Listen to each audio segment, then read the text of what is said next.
Alam mo ba, hindi mo na kailangang pumunta pa sa Japan, Netherlands o Korea para makakita ng malalawak na flower fields na parang nasa postcard. Dahil dito mismo sa Pilipinas, may mga lugar na namumulaklak ng sobrang ganda na tila ibang bansa ang vibe. Kadalasan kasi, kapag sinabing flower farms, agad nating naiisip ang tulips ng Europe o ang cherry blossoms ng Japan. Akala natin, doon lang makikita ang mga tanawing puno ng makukulay na bulaklak. Pero ang totoo, sa iba't ibang probinsya ng Pilipinas, may mga flower farms na kayang makipagsabayan sa ganda ng mga sikat na flower destinations sa mundo. May sunflower fields, may celosia gardens, may sakura-inspired parks, at may mga farm na literal na sobrang colorful ang buong paligid kapag blooming season. Sa video na ito, dadalhin kita sa top 14 pinakamagagandang flower farm sa Pilipinas na siguradong mapapadagdag sa iyong travel bucket list. Pero bago yan, huwag kalimutang mag-like, mag-comment at mag-subscribe para sa mas marami pang travel at amazing Philippines content. Handa ka na ba? Simulan na natin! Top 14. Villaronte Farm, Nueva Ecija. Ang Villaronte Farm ay isang simpleng flower farm sa Nueva Ecija na kilala sa mga makukulay nitong seasonal blooms at preskong probinsya ambience. Madalas itong puntahan ng mga lokal na turista na gustong makaranas ng farm-style na pasyalan na hindi masyadong matao.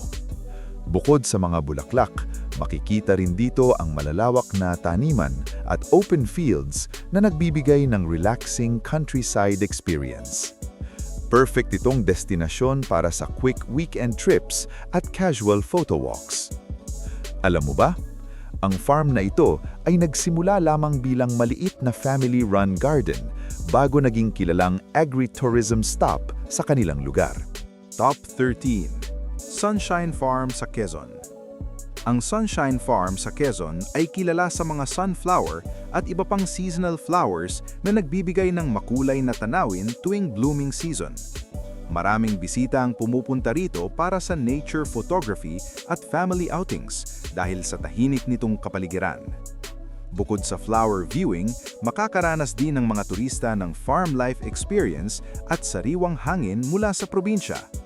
Isa itong underrated na destinasyon na unti-unting nakikilala ng travel enthusiasts. Alam mo ba? Pinangalanan itong Sunshine Farm dahil ang pangunahing tampok nito noong nagsimula ay sunflower patches na natural na nakaharap sa sikat ng araw. Top 12. Farmers Love Agri-Farm, Tarlac. Ang Farmers Love Agri-Farm sa Tarlac ay isang agri-tourism destination na pinagsasama ang flower gardens at farm attractions sa iisang lugar. Makikita rito ang iba't ibang ornamental flowers na nagiging mas makulay kapag peak blooming months. Bukod sa flower viewing, may mga farm activities at scenic spots din dito na paborito ng mga bumibisita. Dahil sa malawak nitong area, maganda itong puntahan ng mga magbabarkada at family trips. Alam mo ba, ang farm ay kilala sa temang Love for Agriculture, kaya maraming bahagi nito ang idinisenyo upang ipakita ang kahalagahan ng pagsasaka sa turismo. Top 11.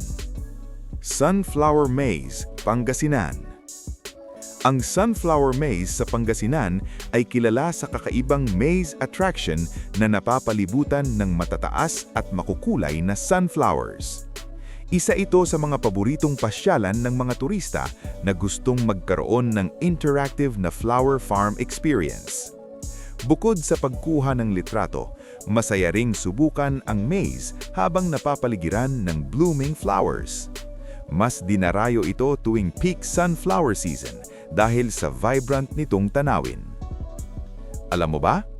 Dinisenyo ang maze upang maging kombinasyon ng adventure at flower tourism, kaya kakaiba ito kumpara sa karaniwang flower viewing farms. Top 10. Celosion Flower Farm, Rizal. Ang Celosion Flower Farm sa Rizal ay kilala sa makukulay nitong celosia flowers na binubuo ng parang rainbow-colored landscape kapag sabay-sabay namumulaklak. Dahil malapit ito sa Metro Manila, madalas itong puntahan ng mga day trip travelers at photographers. Ang rolling hills na puno ng bright red, orange at yellow blooms ang pangunahing highlight ng lugar. Isa ito sa mga flower farms na nagbibigay ng Instagrammable scenery na madaling puntahan. Alam mo ba? Ang celosia flower ay kilala bilang coxcomb dahil sa kakaibang hugis nito na kahawig ng suklay ng tandang. Top 9. Duffalong's Garden Cafe and Park, Iloilo. Ang Duffalong's Garden Cafe and Park sa Iloilo ay isang kombinasyon ng flower garden at relaxing cafe destination na dinarayo ng mga turista at lokal na bisita. Makikita rito ang iba't ibang ornamental flowers na maayos na naka-landscape sa buong park, kaya napakaganda nitong backdrop para sa photos. Bukod sa flower viewing, maaaring mag-relax sa mga bisita habang nag-e-enjoy sa pagkain at inumin mula sa garden cafe.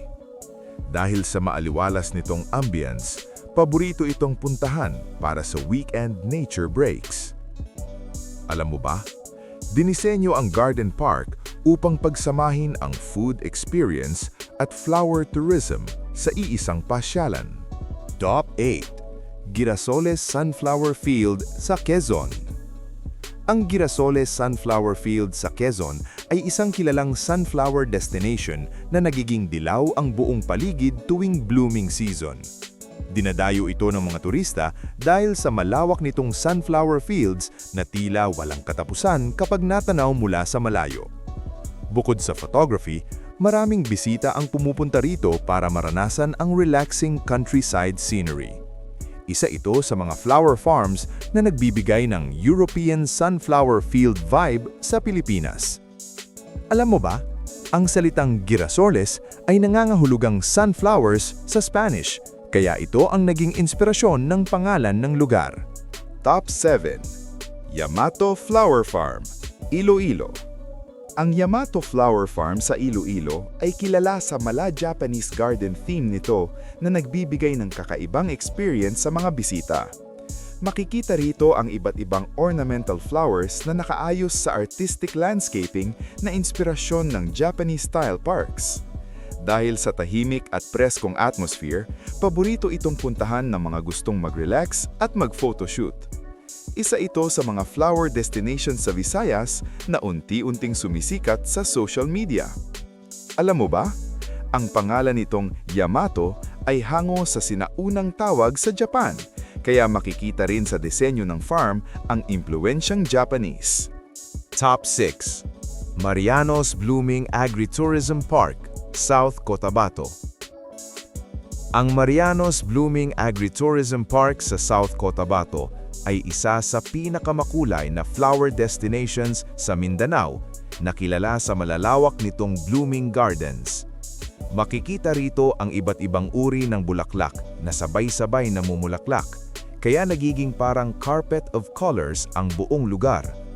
Bukod sa flower viewing, may scenic walkways at viewing spots din na nagbibigay ng magandang tanawin ng farm.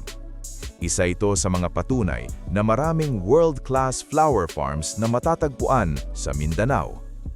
Alam mo ba, naging popular ang park na ito dahil sa malawak nitong flower displays na madalas ginagamit bilang venue para sa tourism promotions ng rehiyon. Top 5. Bukid Amara, Mount Banahaw. Ang Bukid Amara sa Mount Banahaw ay isang kilalang flower garden destination na may mala-European countryside vibe na matatagpuan malapit sa paanan ng Mount Banahaw. Kilala ito sa maayos na landscaping, colorful flower beds, at scenic mountain backdrop na talagang paborito ng photographers at tourists. Bukod sa flower viewing, may mga view decks at relaxing garden spaces na perfect para sa nature escape. Dahil sa kombinasyon ng bulaklak at tanawin ng bundok, isa ito sa mga pinaka-photogenic flower destinations sa Luzon. Alam mo ba, ang Bukid Amara ay naging popular sa social media dahil sa mala-Europe nitong garden setting kahit nasa Pilipinas lamang. Top 4. Hates Place Sakura Park, Benguet. Ang Hates Place Sakura Park sa Benguet ay kilala sa mala-Japanese-themed nitong garden na may sakura-inspired surroundings at malamig na klima ng Benguet. Makikita rito ang iba't ibang ornamental flowers na lalong gumaganda dahil sa mountain landscape na nakapaligid sa lugar. Maraming turista ang bumibisita rito upang maranasan ang parang cherry blossom garden experience nang hindi na kailangang pumunta pa sa Japan. Dahil sa kakaibang concept nito, isa ito sa pinaka-unique flower destinations sa Pilipinas. Alam mo ba? Ang lugar ay itinayo bilang tribute sa Japanese culture, kaya maraming bahagi nito ang may Japanese-inspired architecture at garden design. Top 3. Northern Blossom Flower Farm, Benguet. Ang Northern Blossom Flower Farm ay isa sa pinakasikat na flower farm sa bansa na matatagpuan sa Atok, Benguet. Kilala ito sa malalawak nitong flower terraces na may background na bundok at sea of clouds kapag maaga ang pagbisita. Iba't ibang seasonal flowers ang makikita rito na bumubuo sa makukulay na layers ng hillside landscape.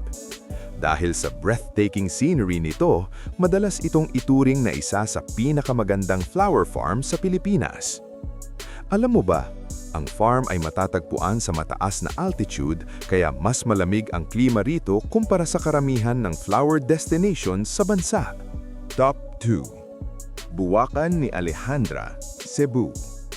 Ang Buwakan ni Alejandra ay isang sikat na flower garden na matatagpuan sa bundok ng Cebu na may overlooking view ng lungsod. Makikita rito ang libo-libong makukulay na bulaklak na nakaayos sa terraces na parang natural amphitheater ng colors. Dahil sa kombinasyon ng city view at vibrant flower displays, isa ito sa mga pinaka-iconic tourist spots sa Cebu. Maraming turista ang pumupunta rito para sa sunrise visits at panoramic photo sessions. Alam mo ba? Ang pangalan nitong Buwakan ni Alejandra ay nangangahulugang Flower Garden of Alejandra na ipinangalan sa may-ari ng lugar. Top 1. Sirao Flower Farm, Cebu. Ang Sirao Flower Farm sa Cebu, na madalas tawaging Little Amsterdam of Cebu, ay isa sa pinakasikat at pinakabinibisitong flower farm sa Pilipinas. Kilala ito sa malalawak nitong celosia at sunflower fields na nagbibigay ng napakakulay at Instagrammable na tanawin. Bukod sa flowers, may mga artistic installations at viewing spots ding na lalong nagpapaganda sa karanasan ng mga turista. Dahil sa kasikatan at iconic scenery nito, itinuturing ito ng marami bilang isa sa pinakamagandang flower farm destinations sa bansa. Alam mo ba, sumikat ang Sirao Flower Farm matapos kumalat sa social media ang mga larawan ng makukulay nitong flower fields na inihahalin tulad sa European flower gardens. At ayan na nga, ang top 14 pinakamagagandang flower farm sa Pilipinas na talagang magpapatunay kung gaano kaganda at kayaman ang kalikasan ng ating bansa.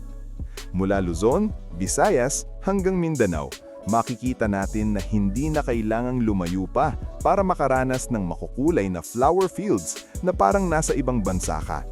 Dahil dito mismo sa Pilipinas, may mga tanawing kayang makipagsabayan sa ganda ng mga sikat na flower destinations sa mundo. Ikaw, kabida, alin sa mga flower farms na ito ang pinakagusto mong puntahan? At may alam ka pa bang ibang flower farm sa Pilipinas na dapat naming maisama sa susunod na video? I-comment mo na sa baba ang iyong sagot.